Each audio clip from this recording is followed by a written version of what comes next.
అందరికీ నమస్కారం. Welcome to Leo News. Posani Krishna Murali ఇప్పటికే ఆయన మీద దాదాపుగా 17 కేసుల వరకు నమోదైనటువంటి పరిస్థితి.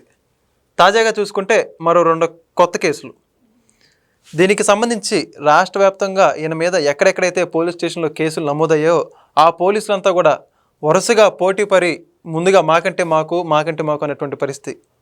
అసలు ఎందుకు ఈ దుస్థితికి పోసాని రావాల్సి వచ్చింది? ఇంత ఎత్తున ఆయన మీద కేసులు నమోదవడం గల కారణాలు ఏంటి? ఇవన్నీ కూడా తెలుసుకుందాం. మనతో ఉన్నారు సీనియర్ జర్నలిస్ట్ కనకదుర్గ గారు. మేడం నమస్కారం అండి. మేడం, పోసాని కృష్ణమురళి మాజీ ఏపీ ఎఫ్డీసీ చైర్మన్.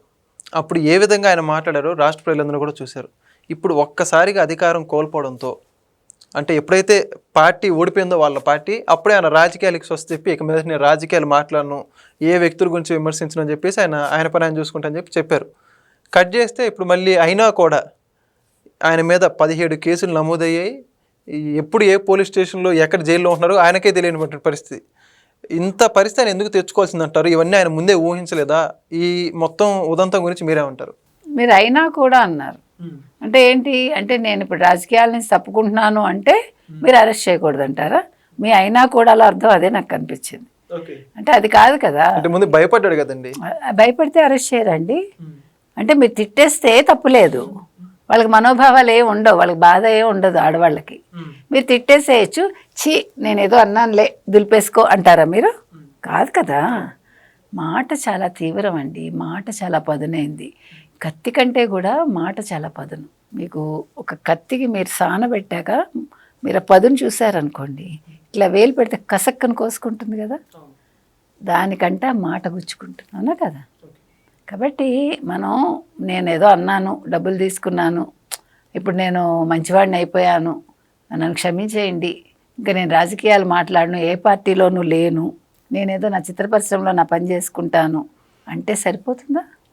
ఒక చైర్మన్ పదవి కోసం, ఒక 40 కోట్ల 50 కోట్ల కోసం నువ్వు ఈరోజు ఎన్ని జైళ్ళు తిరగాల్సి వస్తుంది? 50 కోట్లు తీసుకున్నావో 40 కోట్లు తీసుకున్నావో మాకు తెలియదు, కానీ ఎన్ని జైలు యాత్రలు చేస్తున్నావు నువ్వు? నీ జీవితంలో ఊహించావా? నువ్వు ఇన్ని కథలు రాసావు, నువ్వు ఇన్ని స్క్రిప్ట్లు రాసావు, నీ స్క్రిప్ట్ నీకు తెలియలేదుగా. నీ కథ ఫ్యూచర్లో ఎలా ఉంటుందో నీకు తెలియలే. This is what life. అందుకని ఇవన్నీ కూడా ప్రతి వాళ్ళకి గుణపాఠాలండి. ఒక వైసీపీ చేసిన తప్పిదాలు 5 ఏళ్లలో, ఒక వైసీపీ వల్ల బాధపడిన వాళ్ళందరి లైఫ్లు ప్రతి ఒక్కళ్ళు ఒక గుణపాఠంగా తీసుకోవాలి. ఎందుకంటే రాబోయే రోజుల్లో ఇప్పుడున్న రాజకీయ నాయకులు కావచ్చు, ఫ్యూచర్ రాజకీయ నాయకులు కావచ్చు, లేదు విద్యార్థులు కావచ్చు, లేదు పార్టీ కార్యకర్తలు కావచ్చు, ఇవన్నీ తెలుసుకోవాలి. ఎందుకు తెలుసుకోవాలంటే ఈ తప్పులు మనం చేయకూడదు. ఓకే, నాకు ఈ పార్టీ ఇష్టం, నాకు ఈ నాయకుడు అంటే ఇష్టం, ఇష్టం వరకే.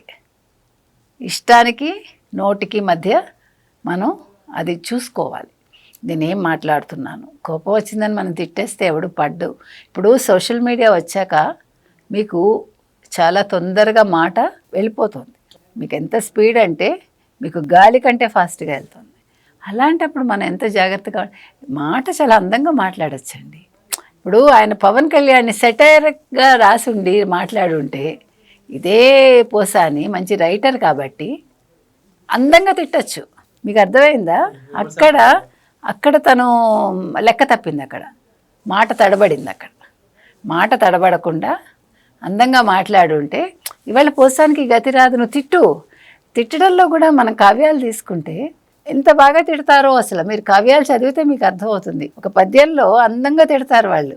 మీరు జంధ్యాల గారి సినిమాలన్నీ తీసుకోండి, ఈ మొహం మండ, మీరు నవ్వుకుంటారు, మీకు కోపం రాదు. అవునా కదా? తిట్టినందుకు కోపం రాదు. అక్కడ ఎంత బాగా తిట్టాడో నవ్వుకుంటారు. మీరు జంధ్యాల సినిమాలన్నీ తీసుకోండి, ఎన్ని తిట్లు ఉంటాయి. సుత్తి వీరభద్రరావుది క్యారెక్టర్, మన శ్రీవారికి ప్రేమలేక తీసుకోండి. నేను అనేది అలా ఉండాలి. మరి నువ్వు ఎందుకు పోసాని ఇవన్నీ తెలుసుకోలేదు? ఎంఫిల్ చదివానంటావు, దేనికి చదివావు? డిగ్రీ కోసమా? నువ్వే రాయలేదా థీసిస్? నాకు తెలుసు, థీసిస్ రాసేంత టైం నీకు ఎక్కడ ఉంది? అప్పుడు నువ్వు పరుచూరి బ్రదర్స్ దగ్గర చేసావు, ఏం నేర్చుకున్నావు? పరుచూరి బ్రదర్స్ మీద ఏం ఎలిగేషన్స్ లేవుగా. నేననేది మనిషి తొందరపాటు పనికిరాదండి. ఇవాళ పోసాని చేసుకున్న దానికి స్వయంకృతాపరాధం. అంటే ఊహించలేదు. ఇప్పుడు జగన్మోహన్ రెడ్డి ఎట్లా మభ్యపెట్టాడు అంటే ఇంకా మభ్యపెడుతున్నాడు. ఇప్పుడు కూడా 30 ఏళ్ళు అన్నాడు. ఇప్పుడేం మభ్య పెడుతున్నాడు? మళ్ళా నేను ముఖ్యమంత్రిని అవుతా, మీ సంగతి తేలుస్తా, మీ లెక్కలు తేలుస్తా, చంద్రబాబు నాయుడు, లోకేష్, పవన్ కళ్యాణ్ గుర్తుపెట్టుకోండి అంటున్నాడు. ఇవాళ నువ్వు గుర్తుపెట్టుకో జగన్మోహన్ రెడ్డి, నువ్వు జాగ్రత్త, నీ మాటలు జాగ్రత్త అని ప్రజలు అంటున్నారు. అవునా కదా? ఇవాళ నువ్వు పవన్ కళ్యాణ్ ఏమన్నావు? ఒక కార్పొరేటర్కి ఎక్కువ, ఎమ్మెల్యేకి తక్కువ అన్నావు.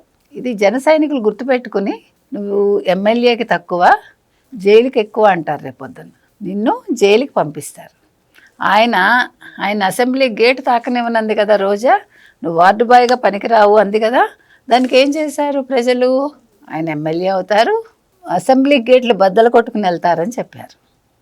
ఇప్పుడు వీళ్ళందరూ కూడా జైలు గేట్లు బద్దలు కొట్టుకుని లోపలికి వెళ్తున్నారు. మొత్తం వైసీపీలో తప్పు చేసిన వాళ్ళందరూ. ఎవరు తప్పు చేశారు మీరు చూసుకుంటే? తప్పు చేసిన వాళ్ళు కమ్మవాళ్ళు, తప్పు చేసిన వాళ్ళు కాపులు, తప్పు చేసిన వాళ్ళు ఎస్సీలు, ఎస్టీలు, మైనార్టీలు. నా ఎస్సీలు, నా ఎస్టీలు, నా బీసీలు, నా మైనార్టీలు అన్నాడు కదా. చక్కగా అందరికీ కూడా మంచి గిఫ్ట్లు ఇచ్చాడు. అది వాళ్ళు గ్రహించుకోవాలా. ఇవాళ మనకేదో ఒక రొట్టె ముక్క వేసినట్టు వేసేసాడు అనుకున్నారు. ఆ రొట్టె ముక్క వెనకాల ఇంత ఉందండి. ఆయన ఎవరు? జగన్మోహన్ రెడ్డి. మొత్తం ఆయన వీళ్ళ భవిష్యత్ అంతా ఈ రకంగా ముందే రాసి పెట్టేశాడు. ఆయన చేతికి ఏం అంటుకోకుండా మట్టి దులిపేసుకుని ఒక్కొక్కడిని ముంచేశాడు. ఇవాళ అందరూ ఇరుక్కుపోయారు. సో ఇవాళ పోసాని, అంతకుముందు వల్లభనేని, నిన్న గోరంట్ల మాధవ్, ఇవాళ దువ్వాడ పేరు వస్తుంది, విడదల రజని పేరు వచ్చింది, రోజా గారు ఉన్నారు లైన్లో, పెద్దిరెడ్డి ఉన్నారు, ముఖ్యంగా మన సజ్జల రామకృష్ణారెడ్డి గారు, సజ్జల భార్గవరెడ్డి గారు, మహామహులందరూ కూడా క్యూ కట్టారు ఇప్పుడు. దేనికి? జైలు కోసం, బెయిల్ కోసం. సో ఇదండి పరిస్థితి. కాబట్టి పోసాని కృష్ణమురళి ఉదంతాన్ని కావచ్చు, మిగిలిన వాళ్ళ ఉదంతాన్ని కావచ్చు, ఎస్సీలది కావచ్చు, ఒక బోరుగడ్డ కావచ్చు, మీరందరూ ఆడపిల్లలనన్నా, అమ్మలనన్నా, మీ అక్క చెల్లెలను అన్నట్టే, మీ అన్నదమ్ములను అన్నట్టే, మీ అమ్మా నాన్నలను అన్నట్టే, మీ సొంత వాళ్ళని అన్నట్టే అది గుర్తుపెట్టుకోండి. మీరు ఆవేశంలో వాడెవడో తిట్టమన్నాడని తిట్టి మీరు ఇరుక్కుని రేపొద్దున మీకు దిక్కుండదు. వాళ్ళు పొన్నవాళ్ళు వాదించగలుగుతున్నాడా? అంత డబ్బులు తీసుకున్నాడు, వాళ్ళు వాదించగలుగుతున్నాడా? ఎట్లా వాదిస్తాడు? ఏం వాదిస్తాడు? ఏం సమర్థిస్తాడు? మీ వాళ్ళే అంటున్నారు చేతకాని లాయర్ అని. ఎవరు? వైసీపీ వాళ్ళే మా చేతకాని లాయర్ అని పొన్నవాళ్ళకి పేరు పెట్టారు, తెలుసా మీకు? సో చేతకాని లాయర్లున్నా, చేతనైన లాయర్లున్నా చేయగలిగింది ఏమీ లేదు. కాబట్టి మీరందరూ కూడా భగవంతుడిని ప్రార్థించుకోండి తక్కువ శిక్షలు పడాలని. అంతకుమించి మనం ఏం చెప్పలేం. ఓకే, మరి ఇక మీదటన్నా పోసాని గారిలో రేపో మాపో విడుదలైన తర్వాత మార్పు వచ్చే అవకాశం ఉంటుందంటారా? ఇప్పటికే పశ్చాత్తాపం వచ్చిందిగా. వచ్చిందంటారా? వచ్చేసింది, పశ్చాత్తాపం వచ్చింది. ఆ వీడియోలు చూసాక సిగ్గుపడ్డాడు, చాలా బాధపడ్డాడు. పశ్చాత్తాపం ఎప్పుడో వచ్చింది కాబట్టి ఒక్క రోజులోనే చెప్పగలిగాడు. నాకు వాళ్ళు స్క్రిప్ట్ ఇచ్చారు. ఎందుకంటే హీఈస్ నాట్ ఎ పొలిటీషియన్. మీరు అది గుర్తుపెట్టుకోండి. పోసాని ఒక రైటర్ అంతే, అతను రాజకీయ నాయకుడు కాదు, నటుడు కానీ రాజకీయ నటుడు కాదు. కాబట్టి పోసాని నిజం ఒప్పుకున్నాడు.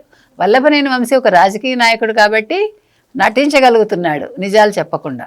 అది తేడా. కాబట్టి పోసాని బయటకు వచ్చాక చాలా మంచిగా ఉంటాడండి, గొడవేం లేదు. మరి ఎవరన్నా పిలిస్తే రైటర్గా కొనసాగుతాడు, లేదు తన శేష జీవితాన్ని హ్యాపీగా ఇంట్లో గడుపుతాడు. ఓకే, చూద్దాం మేడం. Thank you.